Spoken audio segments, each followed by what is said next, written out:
Good afternoon, folks. We're back in room number 2, which has been a really cool room. Our clinician for the third clinic for this afternoon is Walt Liles. Walt Liles will be talking about modeling a Walther structure to look real. Walt is, first and foremost, a great friend personally, and a fellow member of the North Atlanta Rail Barons, the operating group that I belong to. He is also the superintendent of the Piedmont Division of the SER NMRA and a great modeler. He fancies Southern railroads and in his professional life is involved in real one-to-one railroad planning and construction, among other things. It is my great pleasure to introduce to you Walt Liles and his clinic on Walther structures. Walt. Thank you, Perry. I'd like to thank everybody for joining us today, especially the SERX. It's the first time doing it, so I hope everybody's enjoying it. We've had a few hiccups, but overall it's been a really good day and some really excellent clinics. So what we're going to do today, we're going to talk about modeling Walther structures to look real. I have a PowerPoint presentation I want to do. If you want to load up the questions, if you have some or whatever. I've been modeling a long time, so I've seen a lot of things. One of the things I'm going to share in this clinic is I want people to kind of understand about models themselves. Probably many of us have been modeling for years, and we may have started out with plastic cars or plastic ships, and then moving into modeling structures for railroads kind of we thought would be easy, but then we found out there's a lot more to it. Or maybe we modeled and we never really figured out exactly how to get that look that we wanted. So I'm going to go ahead and switch over to the PowerPoint presentation. Start sharing my screen, Perry. Yes, sir. All right. So the screen I have up here, this is actually the photo from the Walther's kit, the McGraw Oil Company. I wanted to share this. This is what's on their box, and this is actually a excellent looking picture and everything else. And that's why I wanted to share this to you. It's actually got some really fascinating details in it, but this is a whole scene. This is not just the model. This is the scene with the model put into it. And this is what's kind of interesting that I want to dive into today and talk about how to actually work with these models and how to do some different things. I'd like to commend, I don't know who built these models for Walthers, for these photographs and all that. The photograph's very excellent as well. But let me go to the next screen here.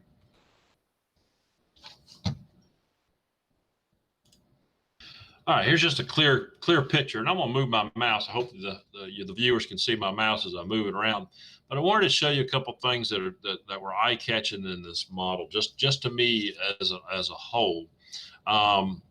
This is all plastic in this model, but they've done certain things to give it a little bit of a different look here. They have done some weathering and changed to make it look a little different. They made these stairs that are plastic to look kind of with a wood look. The tanks have got a little bit of weathering to them, and they created a ballast look around on the ground. And even the outside pumps over here, they've detailed them inside this scene as well. So there's a lot happening in this scene. But what really captures it is that you got the trees in the backdrop, beautiful cloud backdrop, some old-timey buildings. So when you look at it at first, you're probably thinking this probably is a scene. Looking at the age of that tank car, maybe I'd say this is probably late 50s or 1960 style type of construction.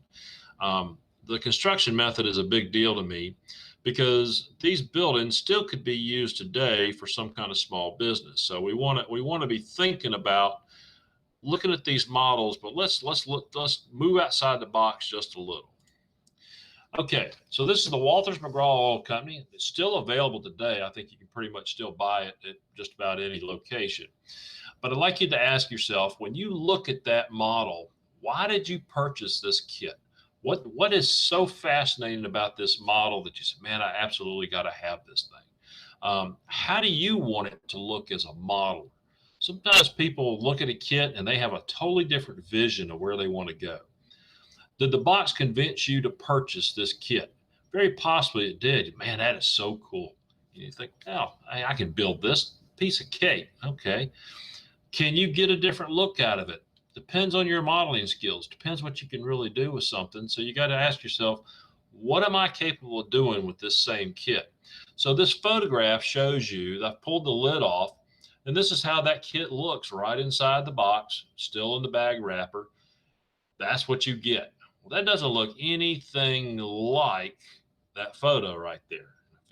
Many of y'all are probably saying, nope, nope, nope. One of the good things I like about the Walthers kits, they do usually give you a possible layout so you know how to put the footprint on the lot, how to kind of space the buildings to give you enough room to use the facility in a scene. But I'm going back to this first question. Why would I purchase this kit? And I hope many of y'all do that when you're buying kits. I was actually interested. I was listening to one of the clinics earlier today, and one of the questions was when they go into estates, how many boxes they find that were never opened of a modeler when they buy an estate. And a lot of times we buy things, we have intentions for them, but then we never follow through or finish out on something that we look at. But in our minds or in our dreams, we see something in these models that says, hey, this would look so cool if I could put it in this one spot. So that's what I want you to think about. When you're purchasing a model, think about how you want to use it, where you want to use it, what era do you want to use it? All important things. So the next thing I want you to do, when you open your box, you're going to pull out all your parts. And you got lots of parts and pieces that are all on, most of them are on sprues. Every once in a while, something will come off the sprue, but most of the time, fairly new models that are coming from the factory are still in pretty good shape on the sprues unless they've been totally mishandled. But one of the important things, and coming from the construction industry, this is something I know very well. You want to take an inventory and make sure you have what you're supposed to have in the kit. You need to do a parts inventory and verify that you find all the pieces. You could be missing a sprue. And that's one of the things that's very frustrating, because as you get into a modeling project, you find out, wow, where's this one number? I can't find it. It maybe ends up on one sprue that you're completely missing. Some companies actually give you double sprues, so you end up with a lot of extra parts. It just depends on the model company that builds it and stuff. But one of the things I would like to start doing right now is I want to sort these sprues out and see if I can paint the whole sprue as one color or multiple colors, or do I need to actually disconnect some of the items off that sprue? So that's one of the reasons I like spreading it out, taking an inventory of what we have, and taking a really close look at where we're going to go. Okay, so now I've got one sprue pulled out. This is pretty much all the wall panels for this model. As you can see, it doesn't look like a heck of a lot. It's just a brown plastic, doesn't look like anything in that picture we first saw when we opened it up. But I pull all these sprues out, but I do not want to cut anything off this sprue yet, okay? Now, one of the things I want to share with you is, I want to back up. If you were reading the instructions of this kit right now, it tells you to start gluing. Well, I don't want to start gluing. I need to start painting. I want to get my steps right, because there's certain things, once I glue it, I can't paint or get to those items to paint it correctly. So I want to make sure that I go ahead and try to paint what I can on the front end of the construction of this kit. And then that will give me the look I'll look for, so I don't box myself in where I can't get to that item at a later time in the construction process. If you leave it on the sprue, this will also make it a lot easier for painting. I can hold that sprue with my fingers and spray paint and do things that if I got to hold the individual pieces, it's a lot more cumbersome. So using a sprue makes it a lot easier to handle and do the painting process that you want to do. This is one of the other sprues. Now this one has a lot of delicate parts on it, so you need to be very, very cautious in how you handle some of these sprues. You can bump it or whatever, but you could definitely break off something. One of the things that's important too is understanding the parts and the pieces that you're working with. A lot of times they have small little nubs that are used to insert into pre-drilled holes on the platforms or things like that. If you cut it in the wrong place, you're going to end up cutting that nub off and it won't work. It'll either be too small and it'll slide too deep in the hole or something like that. So be cautious when cutting these off the sprue, but you want to pay attention to all these little pieces. On one side is going to be the numbering feature, and that's the way models have been built for many, many years. The numbers are there. You just sometimes have to look at the numbers, and it'll have an X times whatever number, how many pieces you should have, like number of windows. You know, if I have 7 windows, it'll give me the model number being a 41 with X time, you know, X7. So we want to look at all these different pieces and kind of know where we're going. Now, one of the things I want to start off before building this model is I like using shaker can spray paint when I can. There's nothing wrong with shaker can spray paint. Works just fine. Using the right one is also another question and concern you want to do. You want to use good quality primers and stuff like that that are easy on plastics. Most of the stuff I can go to my local big box store and pick up some of this stuff. I like the Rust-Oleum, works well, but the reason I wanted to get the paint out is I'm painting this, but if you realize that sprue is upside down, that is the interior walls that you're looking at right there. Now, I use different colors depending on what I'm using. I'll buy testers or something like that as well as spray can paints. But I like these bigger cans from like the Rust-Oleum brand. It has to do with the nozzle. It has the way the spray paint comes out. It comes out very easy and a nice spray that's easy to fan across without blobbing on any paint. I remember in the old days, there used to be a commercial with Johnny Bench. It would say, no paint, no drips, no errors. And when you spray painted, if it didn't run down the whatever you were painting, you had good spray paint. Not all spray paints are built the same in the can, and some are cheap and they don't do a very good job. But when it comes to working with our models, I try to use a little better quality paint. I'm not painting something I want to get ruined. I want to make it look nice. So, and the paints are not terribly expensive, but they also go a long ways when you buy the big cans. Now, I'll be the first to tell you, I like using an airbrush. I love using an airbrush. But when I'm working like this, if I had to stop every time to clean the airbrush to change colors, it would take me a while to do a model like this with all the different colors I'm trying to use. So my step is I'm trying to reach that goal of a little bit more realistic model, and I'm using the right kind of paints. Now, this next slide, these are the interior walls or the interior features of the structures. If I would have left them, they would just have been a brownish color. If you looked in the windows, all you would have seen is the brownish color. I didn't add any lights to this model, and I might come back and add some, but the neat thing is if you did put lights in it, this would actually help with the model. The inside would look very more prototypical, such as a white base or an eggshell type base drywall inside of a structure. People don't realize a lot of times they build these models and then they glue everything together. And once you glue this, you're boxed in. You cannot reach the inside to spray the interior portion of this model. I also need, if I'm going to paint it, I need to do this before I put the windows and the doors in there as well, because I don't want to spray paint the glass in there. So these are reasons I'm painting on the front end. These are one of the things they don't really tell you in model instructions. They don't get into about the colorations and the painting. All they do is they glue this, glue that, glue this, and at the end you're like, well, how do I get this to look like that picture in the box? Well, it ain't going to happen, not at that stage. So the other reason I like using paints is it also helps block some of that light if I want to add lighting features down the road. I could have used a black in there as well to help make sure any light doesn't bleed through.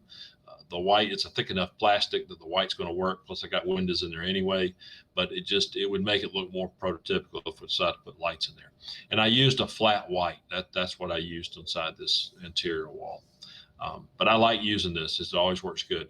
I also use, when I'm spray painting, I usually put it on a piece of paper towel so it catches any overspray. I've used a little cooking pan sometimes work really well, so you're not spraying on something else to get it. But it keeps it kind of something you can carry without having to handle the parts as well. So it's a quick way to get what you need, get it done, and then you can actually maintain it, carry it, move it, whatever you need to do. Now, the next step in modeling is a little bit of sanding. So I'm looking at the sprues. These are going to be the tanks. Now, the tanks is a little different application and process of this modeling. I do need to glue the tanks together first before I actually paint them.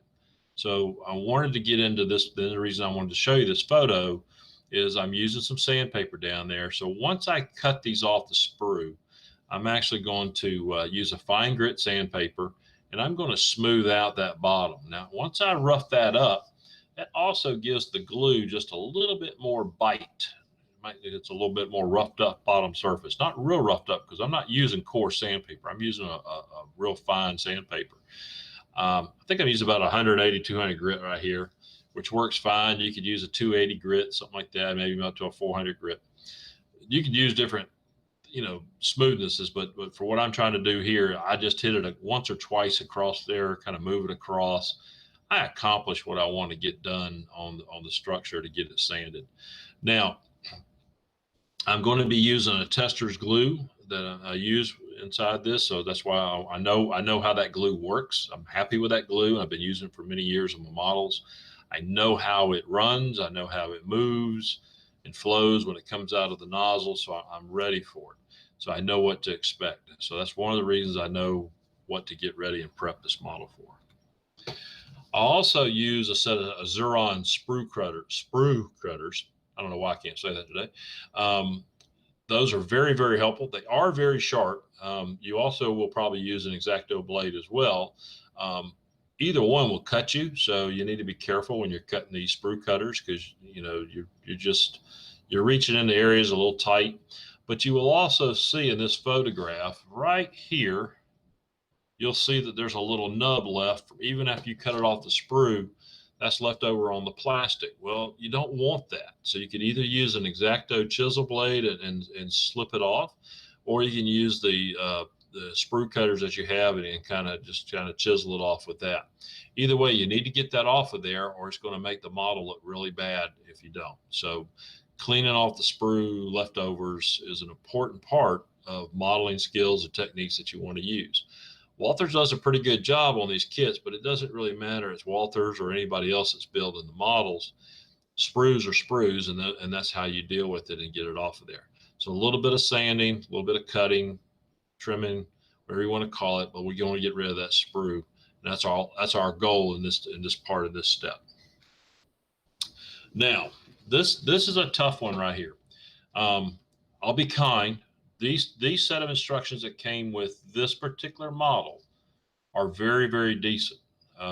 They're decent enough that anybody should be able to follow the steps and use them. I will tell you this, there are certain model kits that are produced by the same manufacturer that don't always have the most friendliest instructions that come with them. This is something that varies from kit to kit, so I guess it depends on whoever the instruction writer is. Instructions is a big deal to me. If I can't get, I will say this. If the instructions don't make sense in the steps, then I need a good visual representation of the model itself with numbers, lines, and indications going to the correct positions. If those drawings or depiction of drawings are not clear, then that will be very frustrating. This is where it becomes important to understand a lot of times construction methods and how to put things together. Sometimes you can look at things and automatically know how it needs to work, and you don't need the instructions. What is important is looking at this kit is how to put things together. There are no notches, there's no key slots or anything like that to put this together. You are stacking each one of those on top of each other. You are in control of putting those lines offset so they have the staggered of a sheet wrap around. In construction, those are individual sheet panels that are wrapped around and go up to form this tank vessel. But if you also look at it, the top piece is a number 50 number, where the other three are all 23s. They also show a number 26 down there, and they leave it up to you where to put 26. There is no designated location to put it. So you need to handle that with kind of kid gloves where you're going to put it and all that. But the quality of the assembly details is very important when trying to assemble models and put them together. So you may have a few extra steps sometimes that don't always get covered in the instructions. I will tell you this, there's one kit out there, and it's a tough one. It's a really good model. It's a really good kit. Has a ton of pieces to it. It's the Walthers diesel facility. Parts of the instructions make sense and parts of them don't. So I do remember years ago, there was a fantastic model railroader article on building that one kit. And what it did, it covered all the bases that were left out in the instruction process that you needed to know to build that kit. There were certain things you needed to know. It wasn't a thing that you could figure it out. If you missed that step, it was difficult to go back and do the correct thing at a later point. So the instructions that are given to models are critical. And I will tell you this: some manufacturers do not have good instruction manuals that come with their models. So Walters does a pretty good job in most of their kits. So they've come a long ways with some of these for sure. This is a picture of my little tester's bottle with a little glue applicator needle right there. This is what I use. I've been using this for a long time. I like it. It flows well. It doesn't flow too fast, but I also use that needle to get into really tight places. The long needle allows me to get into some tight corners or crevices. But I also know how the glue flows, how long it takes to dry. I know how to use it adequately without putting too much glue into certain situations. But that's one of those things. Now, this particular section of the model, I am gluing before I paint because of the way I have to paint this part of the model. Most of the other sections I did paint on the beginning side to get it done the way I wanted it. So, but this particular part of the model, I actually am gluing ahead on the front side. A lot of modelers make the wrong mistake. They use way too much glue. When you're using glues that dry very fast against plastics, it's not about using a lot of glue. It's a matter of putting glue in the right places so it won't come apart. Now, I don't want to put just one little dab and then have the thing flapping around, but I want to make sure that I obviously get a nice seam or a weld around these pieces so that they bond together correctly. Okay, so that's one of the things I like to use. There are many different glues on the market, but you need to find a glue that fits you, that you're comfortable with, and you're used to, and works good on the type of materials you're actually using. So back to this alignment thing. So as I stack all these pieces up, I want to make sure that each piece is all set about halfway in the middle. So it's not an exact measurement, but I'm pretty darn close to getting lines set up with this kind of stuff. So one of the things that can make a mistake is if you have holes in the top or if you have holes in the bottom that you're going to need to apply extra pieces to at some point during this construction method. You're going to want to make sure that you top out correctly. If you have something that corresponds at the bottom with like the ladders or the holes for the ladder steps and things like that, all that needs to be correctly lined up. So you don't want to get in a hurry in this step. This is something you need to really pay attention to. Excuse me. It's also one of the things that when you're working with these projects like this, this is where the drawing is critical to have a good drawing. You also may go back and look at the picture on the front cover. Having a nice picture is not a bad thing. That's actually a really good thing to go back and reference to as well. It's the old saying, a picture's worth 1,000 words. So sometimes it really is in modeling process. The other thing we want to do, after we've glued this assembly, we want to go ahead and make sure that once the glue is dry, then we can paint, but do not try to attempt to paint while the glue is still wet. Make sure that it's had adequate time to dry.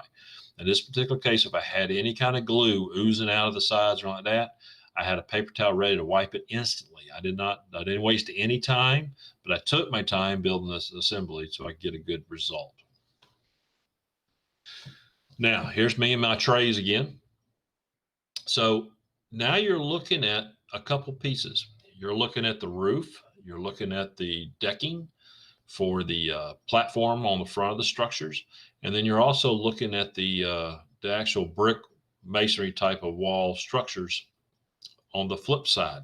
Remember, I painted the underside was the interior. So I have flipped these over and I have actually now ready to start doing some painting. The roof was just kind of an ugly kind of gray, if you remember right, on the plastic sprue. I actually painted that silver. I wanted to get that look for a tin roof to look correctly. The other thing, and I'm going to talk about it here in a little while, right now I'm just working with a structure, and I'm going to talk about a couple of things that I think are critical when we're talking about what the age of the building is or what its purpose is and things like that. I also used a primer brown that I was able to use on the wood, and it turned out really nice.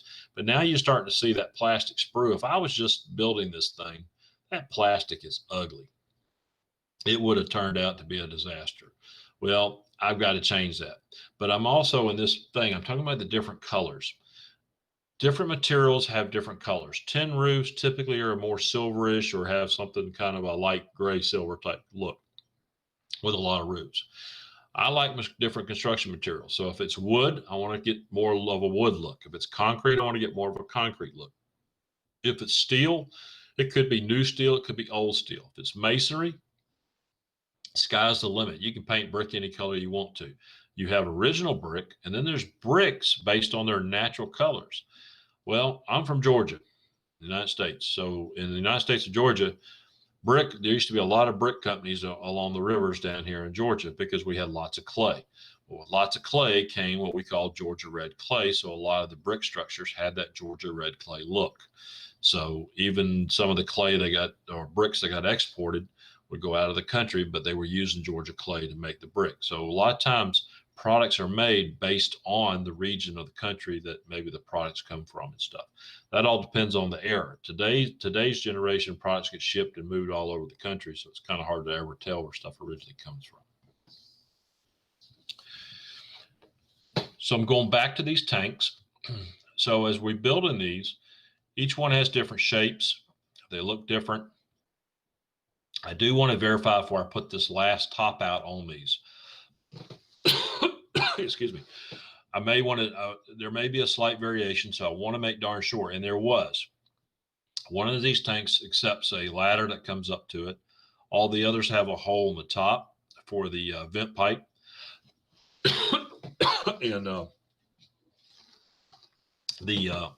but I want to make sure that I have a really good seat for putting that last top on before I get it going. You do need to be very careful, especially in a model like this where most of the pieces look exactly the same. And it can be kind of fooling. So it is critical to look at the numbers on the sprues. When we're trying to build a model, we want it to look right. And the steps were one of the things that I called on this sprue. There were two sets of steps. They look very, very close, but they were not exactly the same, and they did have different part numbers. These tanks are the same type of situation. They all look about the same till you find the one little different variation in them. Excuse me. So now I've actually got out the shaker can of spray paint, and I sprayed the exterior portion of the walls. I applied it with a very, very light coat, and I thought it turned out really well. Now it's a little different on this one because I actually used a shinier coat versus a flat coat on this, but I thought it looked really, really cool the way this was going to turn out. So this is what it's still just a little wet, just hit it. I took the picture, but I wanted you to see this coating. Now I mentioned something a few minutes ago. The building when we first looked at the model from Walters on the front box looked totally different. What this is doing is we're allowing ourselves to see this model. I'm not building this model to be a model from the 1960s. I'm taking this building as if it's being refurbished and it's being used or repurposed, and which many, many buildings are done over the years. They're still perfectly good structures, but we're going to use it maybe for a different application or maybe use it for a new facility that's being upgraded. So this is when it's an opportunity to change colors, do different things. You're the artist. You have the right to change the look of anything you want to make it fit your need. So if you're a modern day railroader and you're putting something together, you could have modern trains running it. When you look at the box, say, well, it's like a 1960s building. Well, there's still 1960s buildings standing around, but instead of making it look at all dilapidated, we take the time to put it together and turn it into a nicer, a newer refurbished type of structure. So when I painted this, I was real happy with this. And as you notice, I kept this stuff still all on the sprues. So it makes it a heck of a lot easier spraying. I really don't like getting red paint on everything. So real cautious when I start using paints of that kind of coloration. Now I spray painted, and this is what's interesting. I think y'all might be like this. The roof I did use the silver on, and I talked about I used the flat brown on the decking loading docks, and then I used a flat gray primer on the where the tanks are actually going to be seated on. I find it quite interesting when you start using different colors, how each one of the grays and things like that, how each one of these things look. But I wanted you to see that you can weather these roofs. You could put streaks of a little bit of rust coming off the top line. You could have a heavy rust if it was a really, really old building. It's really not where I'm going with this. This is something different. I'm trying to make this building be an updated building. So I want to get these base coats down. So that's why I'm putting all these different slides and showing you the different colors, how this stuff looks. But it's so unique to start using these colors, and I'm brightening up the building. Now I topped out the stacks. They are dry. I've notified where the holes are. I know one section is going to need the ladder in it, so I know I'm paying attention to all this because this is all going to come together how I want this model to finish out. But this is an area where I'm kind of at a point of no return. Once I put that glue on there, this thing is kind of basically welded together, so I needed to get it right. But you'll see that seam or that line is all set in a staggering type position going down. It's also going to be critical because we're getting ready to do some painting on these models. The top half is going to be white, and this last little ring down at the bottom is going to be a black section. Some of you may have been wondering, I used a spray enamel testers. I don't know if you can get all this stuff anymore. Sometimes it's hard to find certain paints and colors. You have to kind of look around what you can find. It was a shiny red that I used on the facing of the building, but the way it turned out, that gloss red didn't get too glossy once it dried. It actually dried really, really nice. But I don't want to use a lot of glosses in an area. But I will tell you this, there are times when a glossy paint, if you're going to be using a lot of decals, things like that, a glossy paint will work better and adhere to whatever your surface area is if you're going to be using a lot of decals. You could actually come back and apply a dull coat finish on it and seal the decal down and also give it back to a flat look versus a shinier look. But I think the overall is going to come out looking pretty cool on this. Now, what was interesting, I like buying what we call the military colors, military paints. And I still using shaker cans, everybody. This whole model has been done with shaker cans. I did not break out the airbrush on any of this. This is what you call a camouflage gray. It's made by Testers, but it was part of their military or different section of model sections when you go to buy paints. I think I bought this can at Hobbytown USA Kennesaw, and they had a really cool selection of a variety of different sprays that I was able to dig through there and find out what I wanted. I didn't want just the bright colors. I'm looking for the kind of dulls and flats, olive drabs, things like that. That's what I'm looking for industrial type stuff. So gray, not all grays are built the same. If you remember in the earlier slide, I painted that one platform where the tanks are going. That was also a flat gray that I used from the can from one of the big box stores, lumber stores. But this is a different type of gray, so it totally looks with a different effect. And I wanted that. I wanted a different gray. I didn't want to have that deep, dark battleship gray. I wanted that light gray. Well, the reason I wanted that light gray is I'm using it on these window panes, the staircases, and some other apparatuses. And I can always come back and hand paint pipe, stuff like that. But I wanted to get some of the bigger stuff painted where I can do it all in one spray and get it done. So doors and windows, I'm using this type of gray versus that deep, dark, medium gray. So back to this idea, I verify which parts I'm going to need. I'm going to cut them from the sprues. The paint has dried. It turned out really nice. But I also go back and I take it and hold it and sand. After I cut it off the sprue, I do sand these parts. So if I've got any paint down these edges or on the bottoms, I want to make sure that I kind of hit it with a quick zap of sanding so it makes it a little bit easier to start my gluing process again. All right, so I have assembled the building partially at this point. I've actually come back and put it back together. The doors are assembled from the inside. The window pane is inserted from the back side, and then you put your clear hazing also or window glazing inside there as well. But I had to start this process to start getting it put together. As you see, the wood looks really good, like it's a fairly newly stained decking. I could beat it up, scratch it up, put a little bit of a weathering of gray in there if I wanted to make it look new and used. But I also wanted to make sure these walls are squared up and all that. And so all this is real critical, and I wanted the glue to dry. But I wanted to get access before I put that back wall on there to make sure I had all my window panes put in and everything's set up correctly and it looks decent. But this is a new type of look I wanted for this building. This is a repurposed building. I'm not going with the original old beat up design. I'm not building 1960s. I may be building 1980s or 90s in here where this building was still useful. Went back to the inside a little bit. You'll see I got a little bit of gunk from the glue just to hit the paint, but it still all went back together just fine on the interior. But when you look through the windows, you won't be looking at that factory drabby plastic in there. You'll see it. You'll see the white tones in there is what you're going to see. So I just shot this one so you can see it. One thing I did like about this kit, they do have some little ledger boards here, little plastic where you can put your wall up and you have something for it to lean against. They also have the other tab that fits in the open groove, and they also wedge out at the 45-degree angle down the side panels. So when you're putting together your structural walls in this kit, this will actually go together nicely and square up fairly nicely. I also keep a square around too, just to make sure I go square.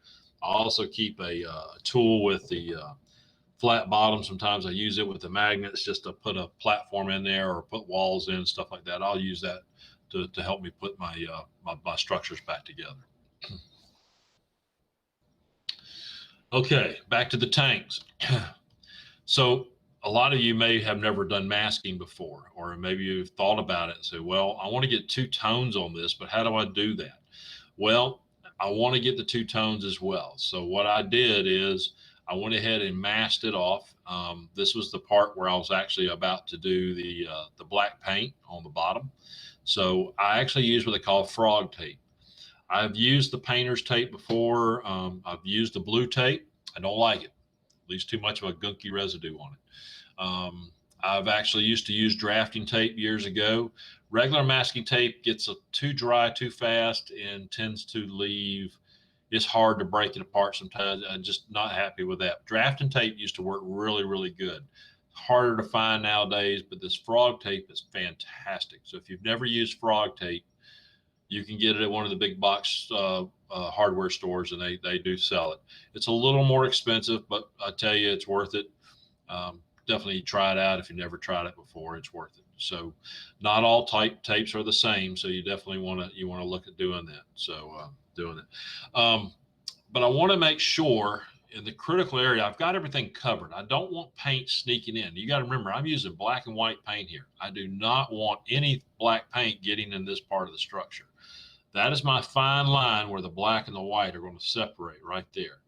This is why I wanted that frog tape. I want to seal that down where I get a nice fine line, because if I screw it up, it's going to show up really good. And I don't want that. All right, back to the building. Got my roof assembly on, made sure everything fit just right in there. Start putting it all together. But my effect is turning out exactly kind of the way I wanted this to. I didn't want it to look like that old building. And as I assembled it all, the roof, everything has come back together. Now, I could come back and weather this building if I want to and do some light weathering or something like that, but I'm really satisfied with the way it's turning out. And that's what I wanted to share with you, how you go about doing these kind of kits. Because I'm using more of a new, updated type of building, that's what I'm looking for.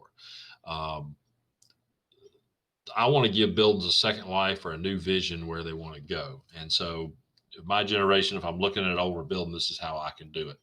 Not too many major changes in the coloration, but just enough to give it a different look.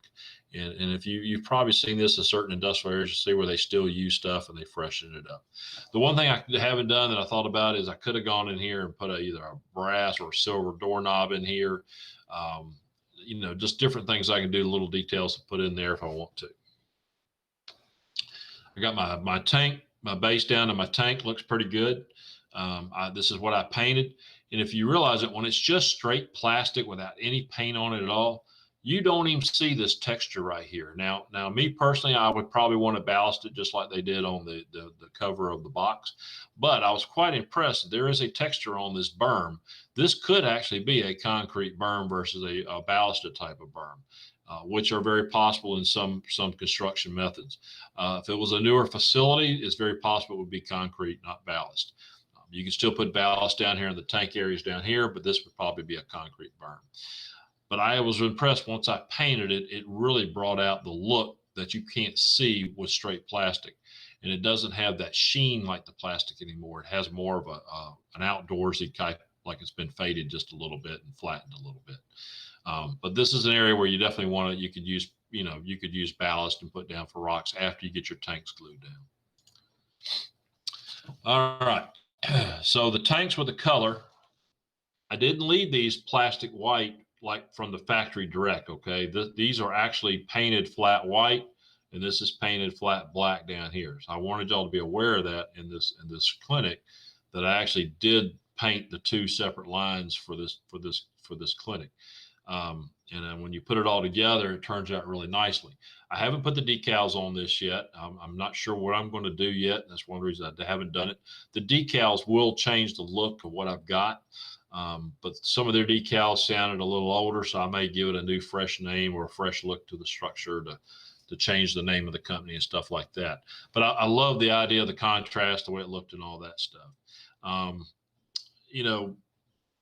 As I said, when you open a brand new model kit, you start looking at different things and you realize, hey, I want to get a different look. And when you just look at the model right out of the box, it doesn't look very exciting. And it's hard sometimes to get excited and say, it's supposed to turn into this.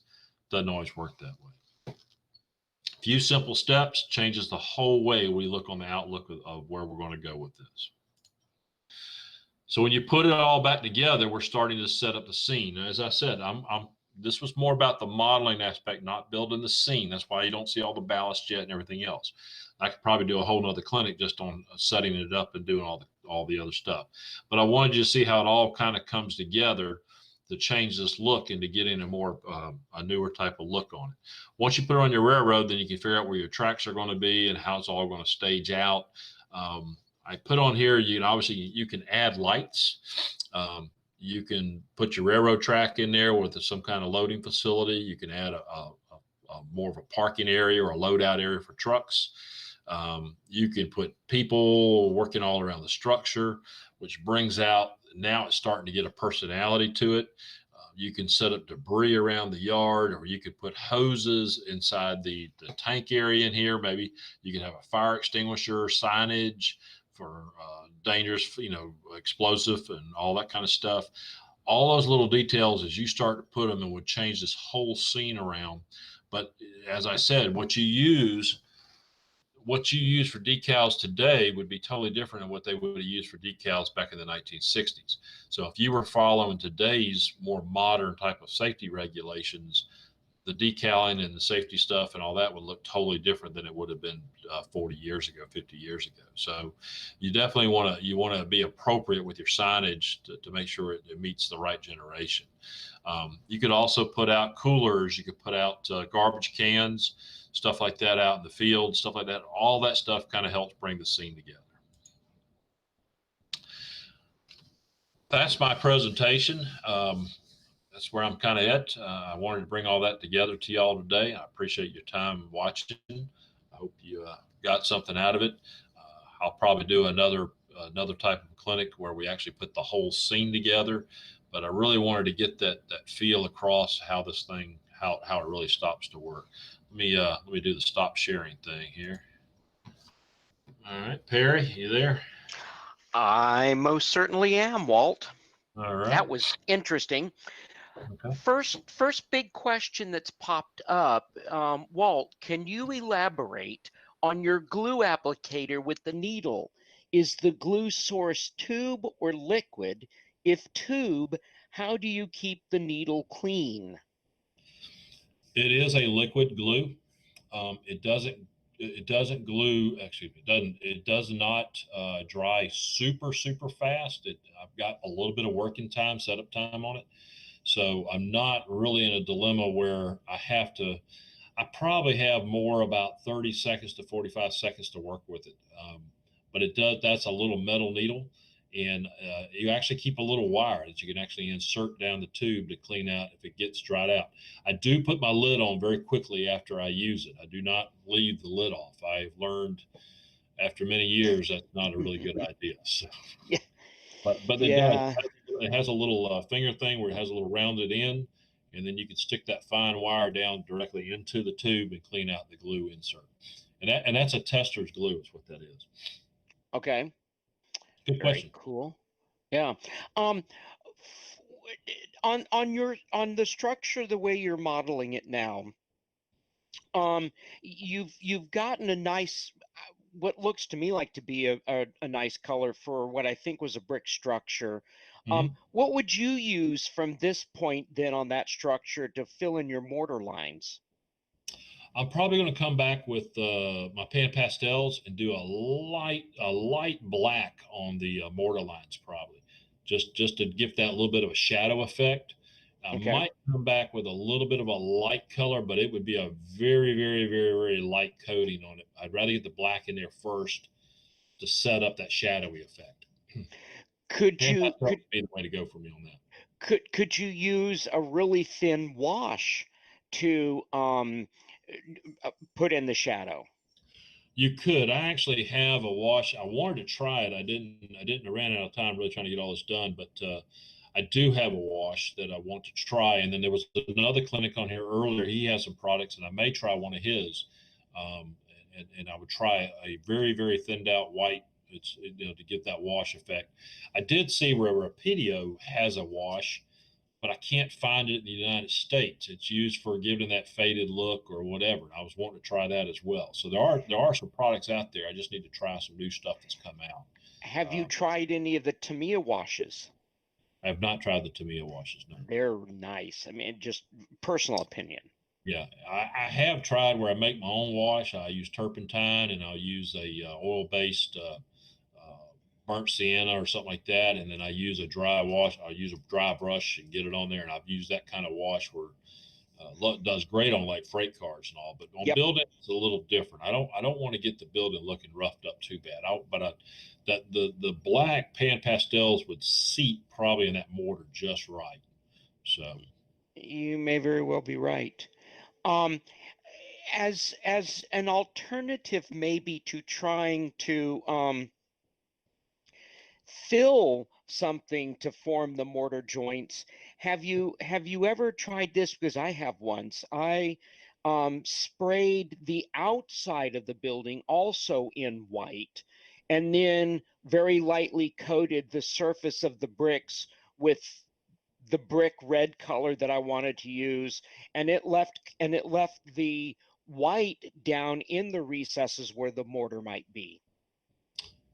it'd be worth a try. I haven't done it personally myself, but that'd probably be worth a try. Yeah. Okay. What's interesting, and keep this in mind, that's an oil business. So that was one of the reasons I also mentioned about the black, because if you've got grime and stuff Yeah. like that, it would be appropriate in that kind of condition. Yes, but yeah, thinking about But you that, got it's especially since in its old days they weren't quite in its older days they might not have been quite as careful with where oil got and grime got, and so even if somebody's cleaned it, you're never going to get all of that grime. right. You also have where it looks like the trucks would come through that distinguished area right there. So your diesel exhaust would probably have a lot of effect right there as well. Yeah, that's very true. Yeah. I doubt the fireplace would be used much on that old structure, but Nope. but it's the kind of thing that's still left over in an old building. But there's lots of buildings like that. That's what's so fascinating. When you go out to industrial areas and they don't want to tear it down if it's still useful. They'll try to use it as long as they can, as long as it meets all the fire and safety standards and all that. Yep. What is this one going to be when you get it to its point of completion? I'd like to have it as like a more of a local oil yard, not necessarily a rail fed facility, but I wanted to back up to some railroad tracks, but it'd be more like for local trucks that pick up diesel fuel, take out to the job sites for heavy equipment. Go out, those kind of trucks would go in there. Very cool. That sounds interesting. And But I are want to you use it as a backdrop against a railroad track line, but not necessarily rail served. mm, Yeah. have the remnants of a you might have the remnants of the road bed, but no track to it. Very possible. That'd probably be a good idea. I've done that A, before on a model, so yeah. Mm. Abandoned rail line. Yeah, it was funny that somebody was telling me there was a old car down in Savannah at the place where my dad used to work back in the 60s and 70s, and they left that car down there for years, apparently, an old tank car. And that might actually be a good place to put a scene like that, just to leave an old tank car. He said they cut off the tracks from it, so it was impossible to ever get the car out, so they just left the car there. They weren't smart enough to get the car out first when they cut the rail.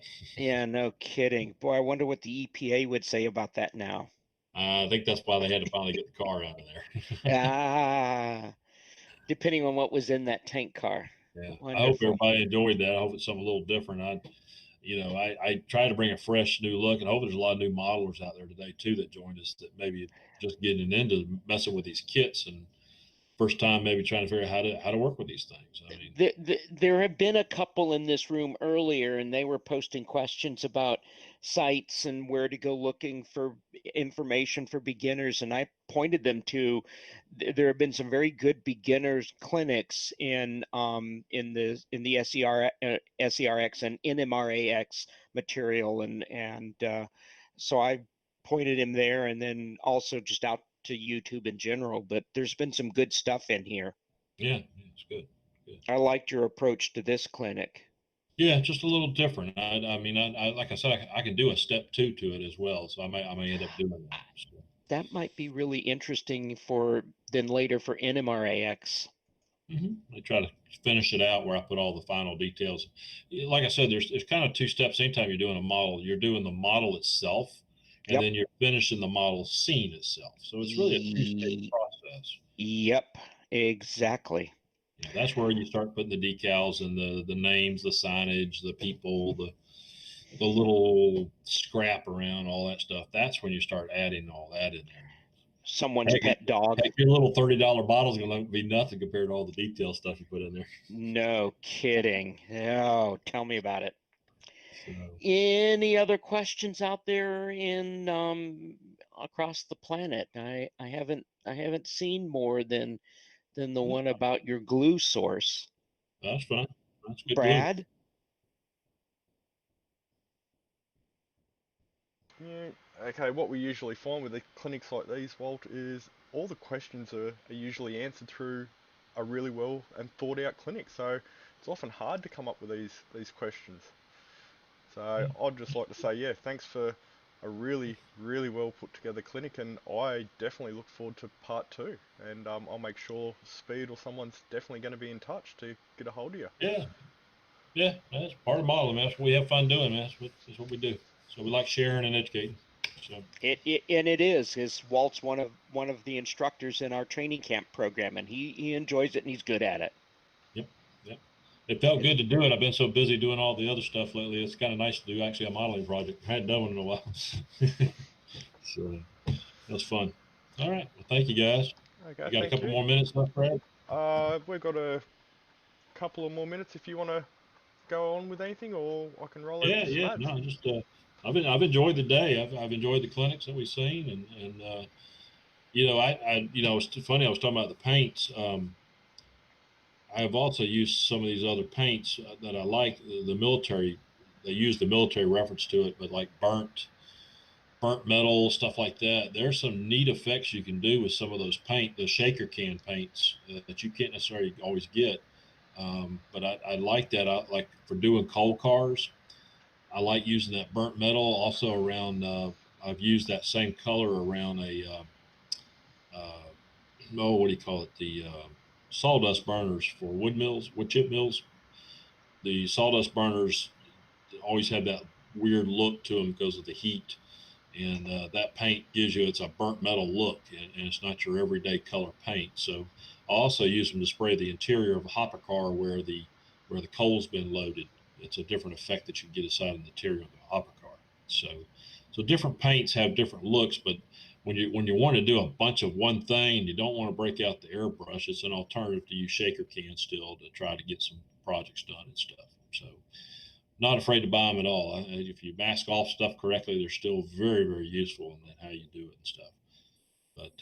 But the primers are good that we can get at the big box hardware stores. There is some good stuff out there. So, and their spray kind of gives you a nice fan effect, and that's one of the reasons I like using them, because it's not a big blob on whatever you're painting. So for modeling, it gives you a nice spray without losing control of it. So, yeah, who's our next clinician coming up? Craig Lang. Oh, okay, good. All right. Well, I guess I'm going to head out of this room in just a second and then let him come in. And I'm just going to hit leave. Am I correct? Yeah, you just Yes, hit sir. leave. I'm going to roll to some ads and we'll be with the final clinic very shortly. All right. Thanks, guys. Appreciate it. Enjoy. Thank you, Walt. All right.